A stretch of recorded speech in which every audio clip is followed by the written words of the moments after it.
kwamba kuna matunda ambayo Wakenya wataweza kuvuna kutokana na ile handshake? Kwanza kwa majina naitwa Oscar Kiplagat. Naomba upanishe kipaza zote tukusikie vizuri. Kwa majina naitwa Oscar Kiplagat.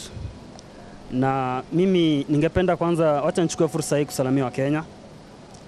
Maana sisi siasa ya nchi hii ni sisi ndio tunaamua kama tunataka mazuri ama mabaya.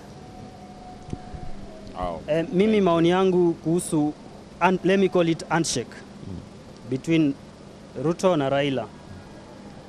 Tuwape muda, maana wamesalamiana hata wiki moja haijaisha. Watatueleza, maana hao ndio viongozi wa taifa. Watatueleza ni nini wanapanga kutufanyia kama Wakenya. Asante, umesema tuwapatie muda. Bingwa hapa Joakim amesema kwamba mojawapo ya ajenda kuu za handshake ni kwamba wataleta Wakenya pamoja, na akasema kwamba Wakenya hata awali walikuwa wanaishi kwa amani. Utazungumzaje swala hilo? Wanaposema tunataka kuunganisha Wakenya, wanamaanisha kwamba wanataka do away with the tribal politics.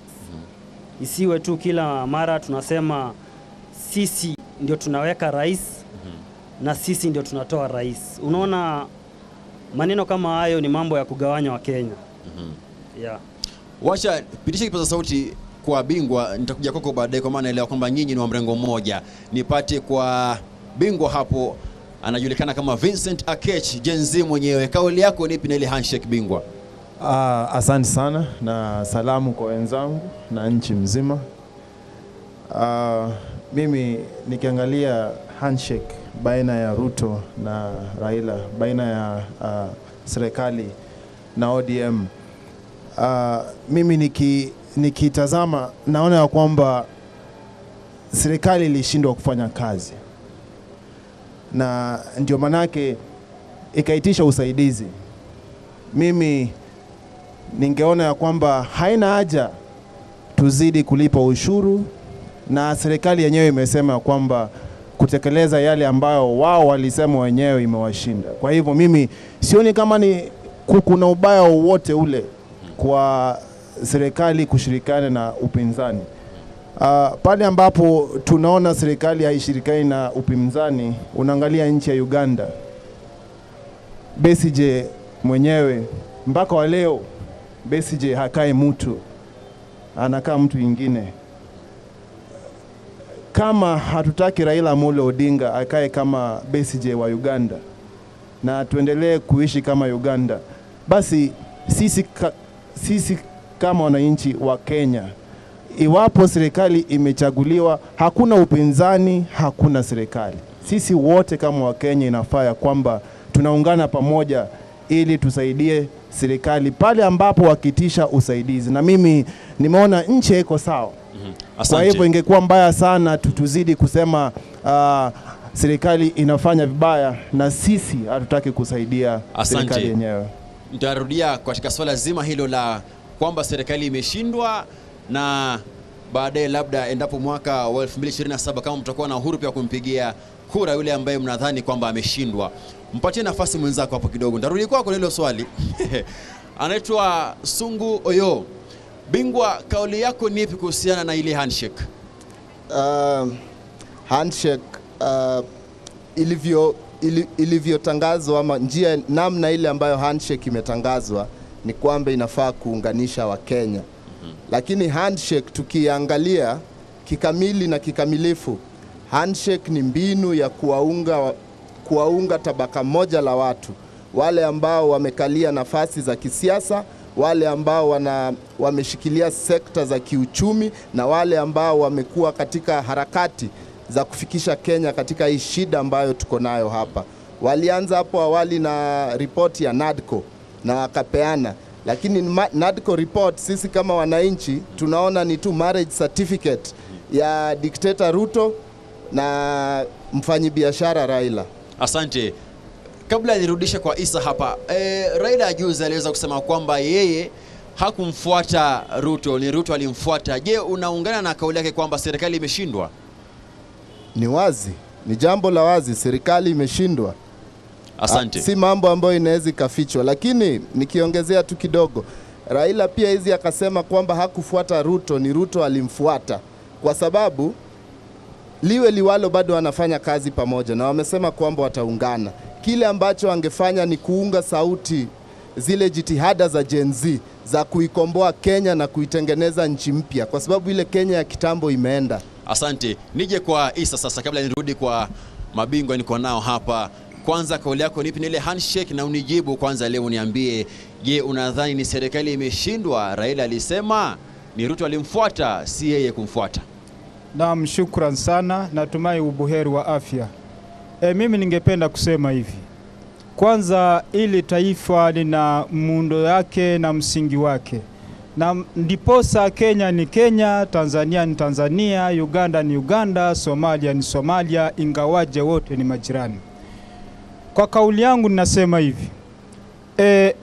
Tuko na katiba ambayo inaendesha hii nchi. Na hapa awali tulimwapisha ndani Rais Ruto kuchukua usukani kutuongoza. Kidogo kutokea na hafla ya finance bill ambapo kila Mkenya alipinga, watu wakakuwa na hamaki. Hivyo akaitikia mwito. Alipoitikia mwito ikageuka sasa ikakuwa ni Ruto must go.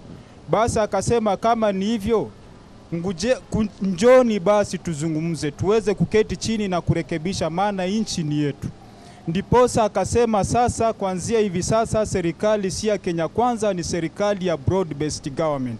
Kama uko na idea, uko na chochote ambapo nataka kuongezea kwenye serikali, njooni basi tushirikiane.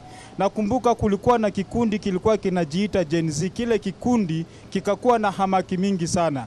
Akaambia njooni na viongozi wenyu ama ile tunaita delegation tuweze kuzungumza. Wakasema wao hawana leader, wako leaderless.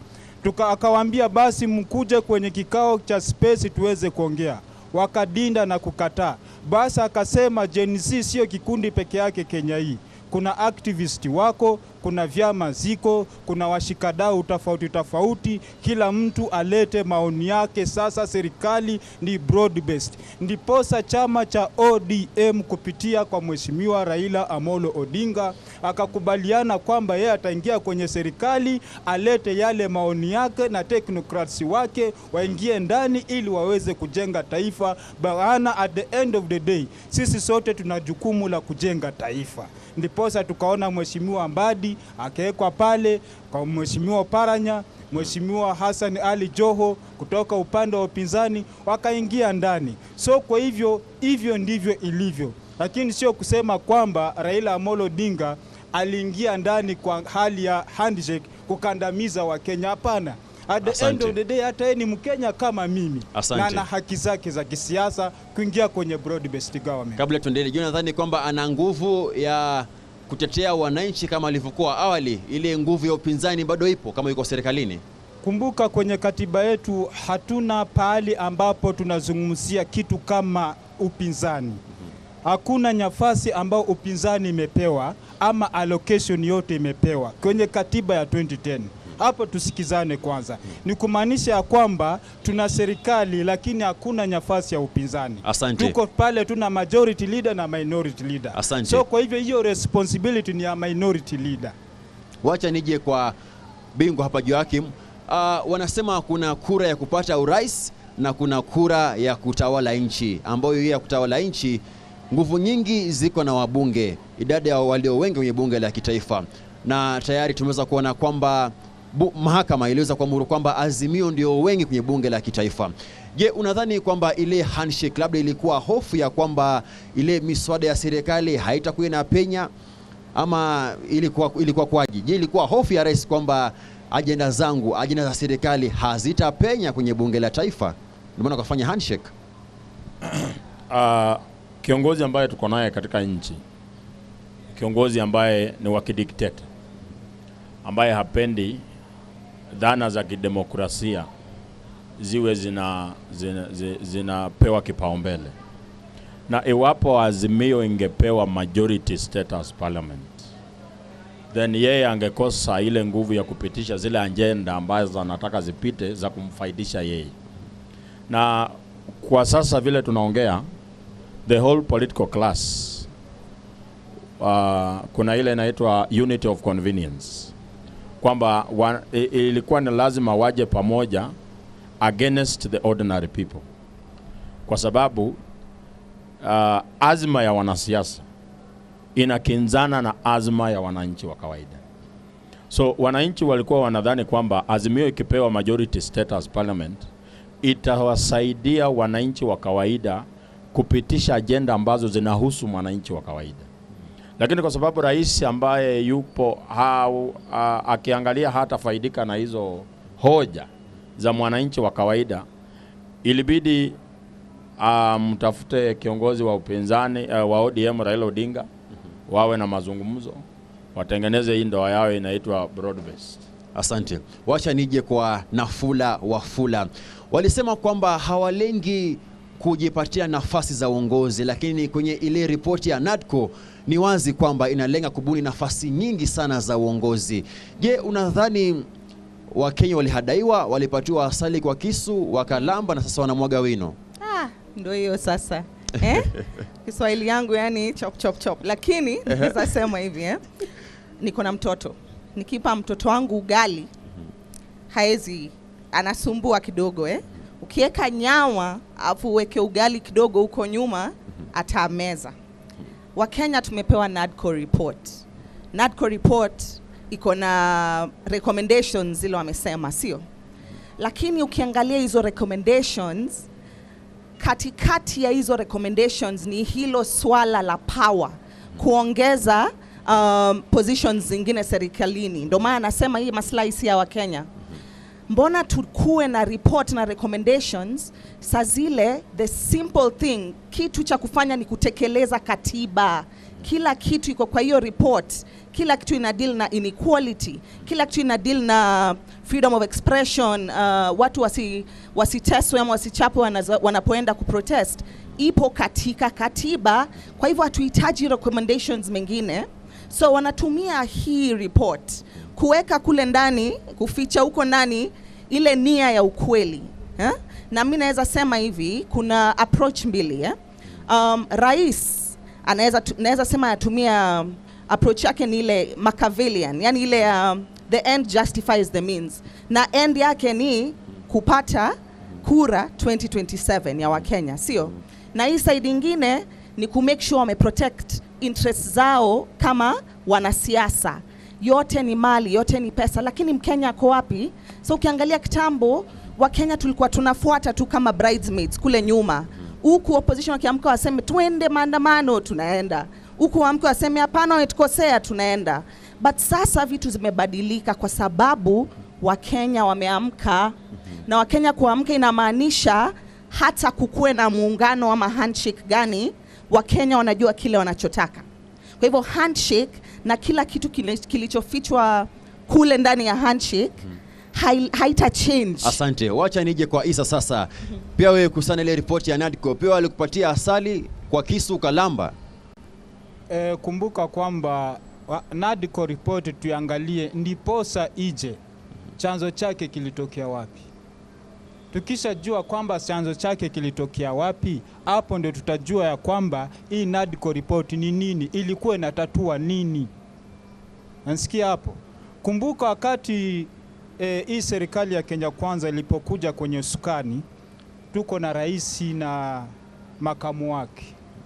Na makamu wake kila wakati naibu Rigathi Gachagua by then alikuwa anasema ya kwamba kuna Wakenya ambao lazima wapewe first priority, ambao ni wa kutoka Mlima Kenya, ambao walipitisha hii serikali. So kwa hivyo lazima wapewe kipao. Na kuna kejeli fulani alikuwa anatumia kwamba wao wakule washibe kwanza, wakisha shiba ndio wengine wasaviwe.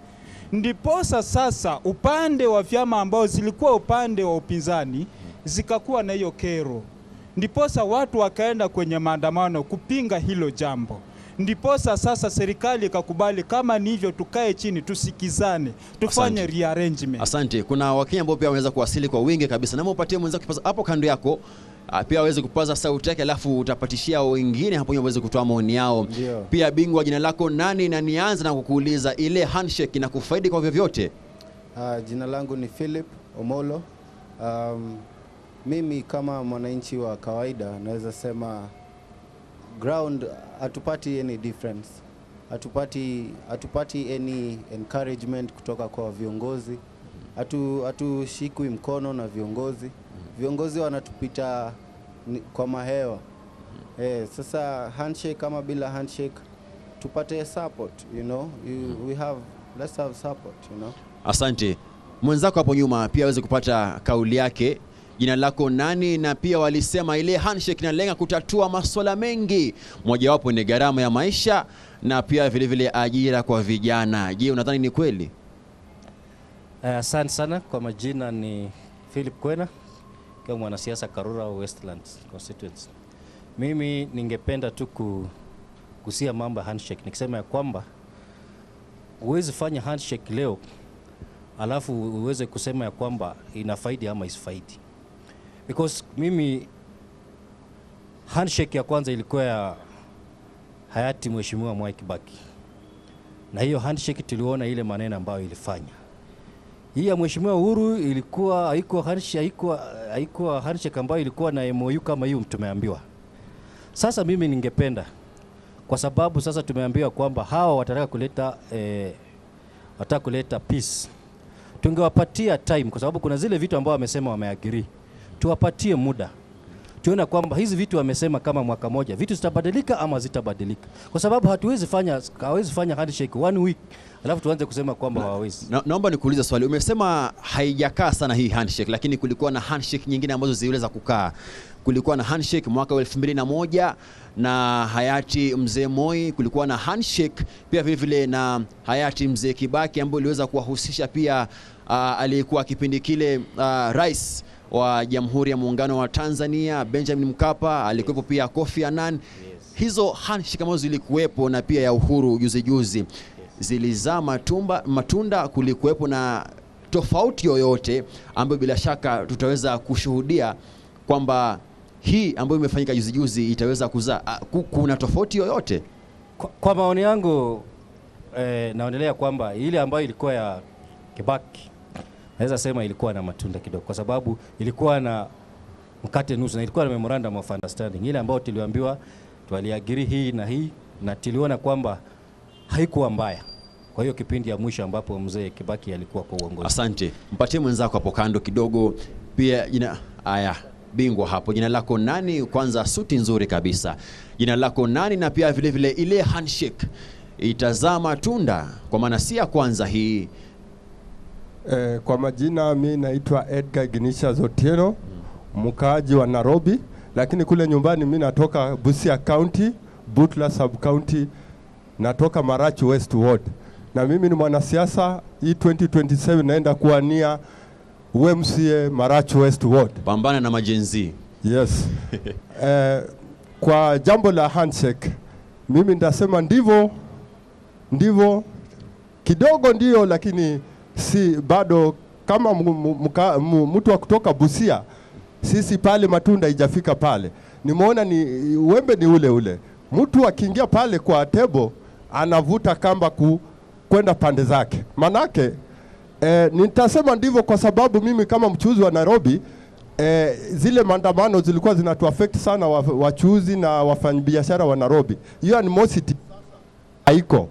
Tunaweza fanya biashara vile tunapenda, lakini katika serikali kwenyewe unaona pale Busia tulikuwa na bendera kabla ya handshake. Lakini hii broad based kwangu haijakuwa broad, kwa sababu because of that we were able to lose a cabinet slot. Pili nitasema tumeona reshuffle pale ya parliament na ODM. Sisi kutoka Busia pale, hata vile kila mtu anajua pale ndo bedroom ya ODM, lakini bado labda tupatie serikali nafasi ndo pale ile matunda itakuja. But so far mimi bado sijahisi hiyo matunda ya handshake. Na mimi nimengoja wale wakubwa, wale wanasiasa, wale ODM representative wetu wale tulileta parliament, senate waongee, lakini hawajaongea. Na mimi vile ni an aspirant, nimeona nitaanza kupiga kelele niseme kutetea watu wa Busia, hii handshake, hii broad based. Hata sisi na vile sisi ni tuko kwa ODM na tumeingia kwa serikali kushikana na ile serikali nyingine ambayo ilikuwa ni half government. Ile ilikuwa ya Rigathi Gachagua na Rigathi Gachagua na William Ruto. Sasa wameshikana na hii Azimio ambao sasa saa hii ukabila ingekuwa imeisha. Mimi nitapiga kelele niseme sisi Busia pia tukue represented kwa serikali. Asante. Nije sasa kwako Joakim Simela, nirudi kwa kina Vincent Akecha hapo mbele. Kuna mengi mazuri ambayo Wakenya waliweza kuahidiwa, ikiwemo rais kinara wa ODM Raila Odinga aliweza kusema kwamba kutokana na hiyo handshake sasa napigania zile serikali za county ziweze kupata mgao wa angalau bilioni 450 kwenye mwaka wa kifedha wa 2025-2026. Je, ni masuala gani ambayo Raila sasa atayapigania akiwa serikalini ama akiwa kwenye hii handshake ambayo hangeyaangazia akiwa upinzani? Kwanza kabisa, Mheshimiwa Junet Mohamed alisema chama cha ODM sio NGO ya kupigania haki. Kwa hivyo mimi sitegemei wapiganie kitu chochote. Hutarajii chochote? Mimi sitarajii chochote. Mimi natarajia kwamba vile wanasema wengine kama Kaluma kwamba it's their time to eat. There are those who are making diplomatic statements, lakini kuna wale wanatuambia the real intentions ya broad-based. Ukitafuta kila mtu ambaye ana support the broad-based mongrel, utaona anasema kwamba watu wa Mount Kenya walikuwa wanakula sana. Hata juzi tukaona Junet Mohamed na huyo mwingine anaitwa nani, Kimani Ichung'wah, wakashambulia Ndindi Nyoro kwa kufanya development in his constituency, which means hii chama ya ODM ina wanasemaje, it takes party loyalty to be more they prefer party loyalty than working for the people. So hii maneno ya kusema atu wanapigania mgao wa pesa iende kwa county, it is something to be just implemented by the president. You don't have to come in any form of cohabitation to make it happen. So Wakenya, and I like it because right now tuko na a lot of political consciousness. Wakenya sasa wanaelewa sana masuala ya kisiasa inaenda vipi. Hapo nyuma tulikuwa tunadhani kwamba ukipiga kura ni kumtafutia mtu kazi, haita kuaffect wewe kivyovyote. Lakini kwa sasa tumejua kwamba unaweza mchagua mtu na akafanya uamuzi ambao unapunguza hata slice zako za mkate kwa meza. Sasa kwa sasa hii maneno wanatuambia ati wameenda kwa serikali sijui kupigania nini? Tunajua wameenda pale ili waende karibu na meza wakule polepole. Wanasema if we are angry enough we can go to the roads. They don't care. Asante. Rejea barabarani. Sawa. Acha nije kwako pia Nafula. Je, pia nikuulize basi, ni kipi tofauti ambacho labda Raila atakipigania akiwa ndani ya hii handshake ambacho hangekipigania akiwa kwenye upinzani? Kuna utofauti wowote? Nami naona hakuna. Ukiangalia handshake iliyofanyika wakati wa Uhuru, handshake kile handshake ilifanya ni kutoa upinzani. Upinzani ni a very necessary part ya demokrasia, ni part of accountability. Sasa ndo unasikia hata wananchi wanasema sasa sisi ndo upinzani, tuko peke yetu, hakuna superman, hakuna mtu anakuja kututetea, lazima tujitetee. So akiwa upinzani anaweza hold government accountable, na hiyo role ndo hata ukiona watu wakizungumza ule wakati aliporudi nyumbani kutoka Addis, watu walisema sasa kutakuwa na mtu anaweza tetea, yani kutakuwa na upinzani. Na sisemi hakuna upinzani Kenya, parties ziko ndio, lakini kile nachosema ni handshake iliyofanyika na Uhuru, ukiangalia news reports baada ya hiyo handshake kulikuwa na yani kunyamaza sana kuhusu ufisadi, kwa sababu hakuna mtu alikuwa anaongea. Juu meza ni moja, sisi sote tunapata So sasa unapata positions zimedividiwa, pesa imedividiwa, hata kukiwa na ufisadi ama shida hakuna mtu wa kusimama na kuongea. Sasa mimi swali langu kwa Wakenya ni, na hata kwa wao leaders tuko nao, ni hii ni demokrasia? Na kama ni demokrasia, mbona hatu recognize role ya watu wanao disagree? Na mmoja wa wanao disagree ni upinzani. Kwa hivyo hiyo kazi angeweza fanya vizuri sana akiwa upinzani. Sio lazima angeweza, yani sio lazima angejoin meza, yani ndio tuseme anaweza kutetea Wakenya. Asante. Nije kwako upande huu mwingine pia vile vile Bingwa amezungumzia swala zuri sana ya kwamba baadhi ya Wakenya walifurahia sana kushindwa kwa Raila Odinga kule AU, wakisema kwamba mtetezi wetu amerejea nchini kutupigania.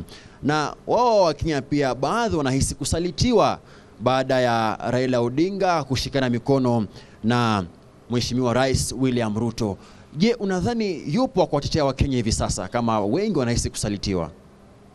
Nadhania kwanza nikianza ni kusema kwamba katika nchi tumekuwa na mchezo nyingi sana. Michezo nyingi haswa za kisiasa. Ni kama mtu anakutana na mwanamke barabarani, anamuoa, wageni wakikuja kwa nyumba, anaambia wageni hata ni mwanamke aliniongelesha. Kwa sababu Raila alisema ni Ruto alimuongelesha. Tukirudi kwa yule ambaye ama wale ambao watawatetea wananchi, nadhania ni sawa kusema kwamba kwa wakati huu wananchi ndio watakuwa upinzani.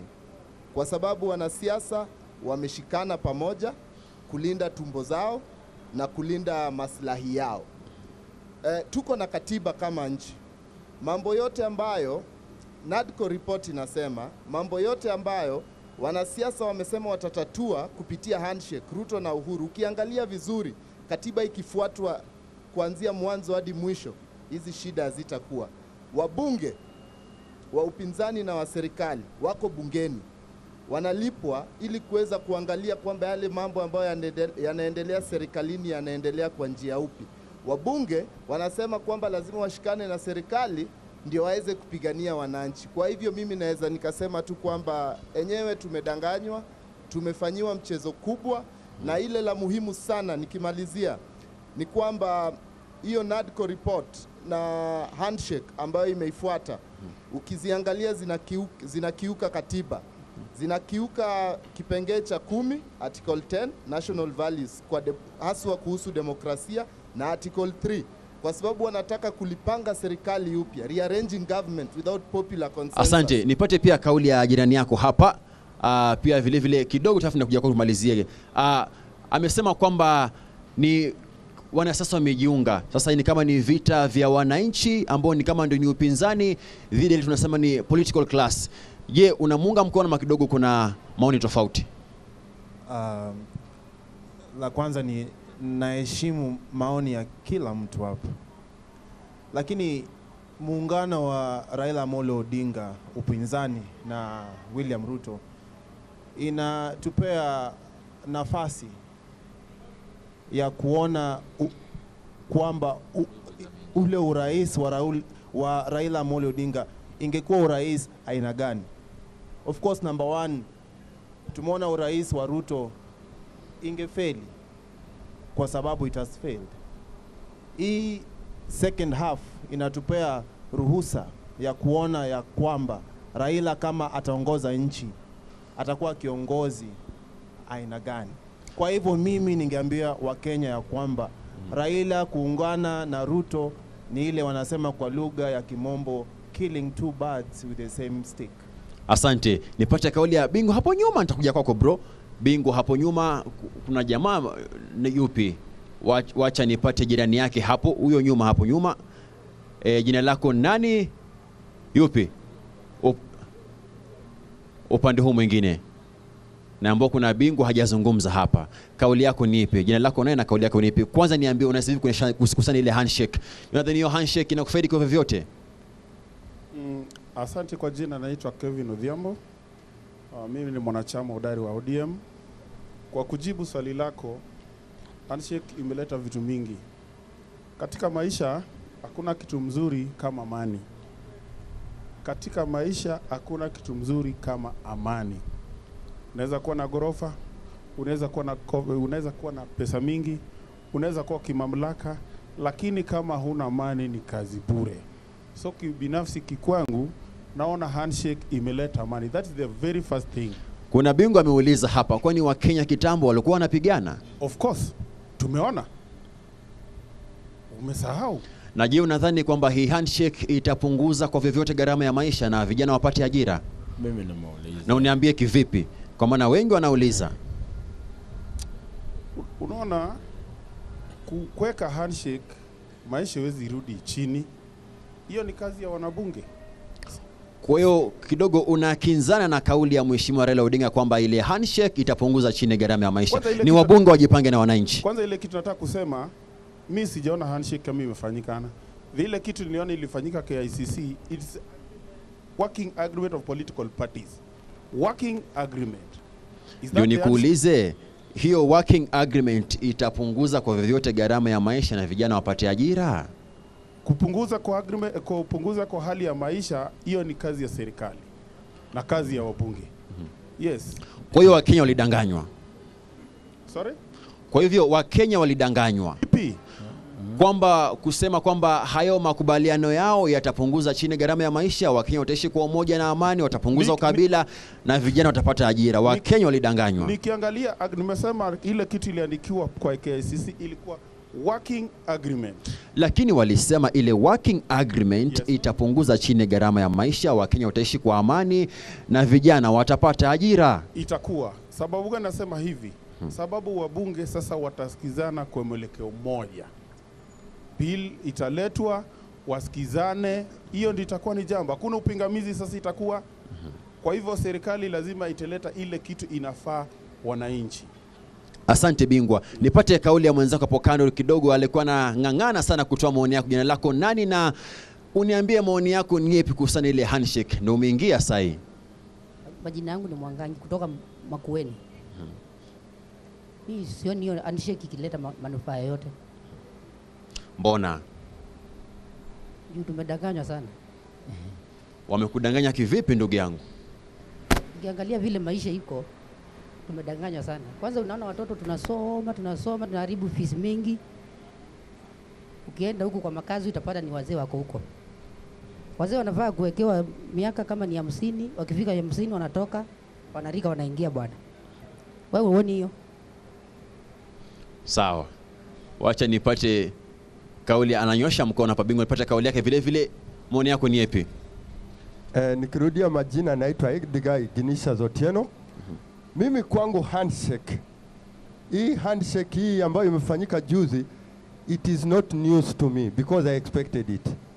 The same thing happened in 2017. Mimi nilienda pale Uhuru Park, tukafanya handshake na mambo ikawa vile vile. I think according to me, Kenya serikali ni nzuri we ukiwa ndani, na ni mbaya ukiwa nje. That is what handshake means.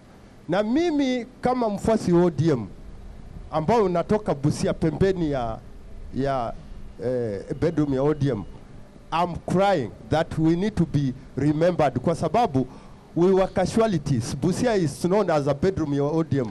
When William Ruto government came in, we suffered casualties kwa sababu serikali ya Kenya hawa wakiingia, they displace these other ones.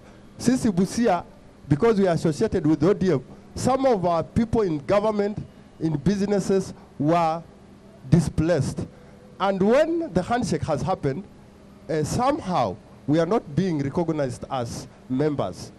Those who lost jobs, those who have not been reinstated because they are not even being recognized. Asante. Kidogo tu amesema ni mwanachama wa ODM lakini kidogo anapingana na ile handshake. Naarifa kwamba nafaa kuchukua mapumziko mafupi, lakini tukirejea tunaendeleza kikao kizima hapa katikati mwa jiji la Nairobi na wakazi wa kaunti ya Nairobi kuhusiana na zile salamu za maridhiano. Mwingine amesema ni working agreement kati ya UDA na ODM. Kinara wa ODM Raila Odinga na Rais William Ruto baada ya mapumziko haya.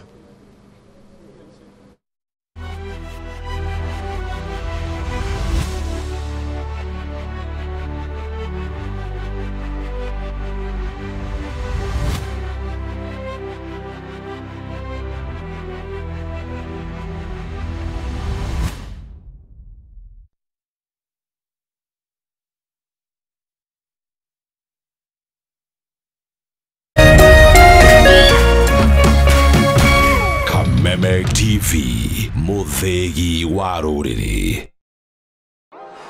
You are living proof that we can control so much. And when we like what we see, we go for it. What are you doing?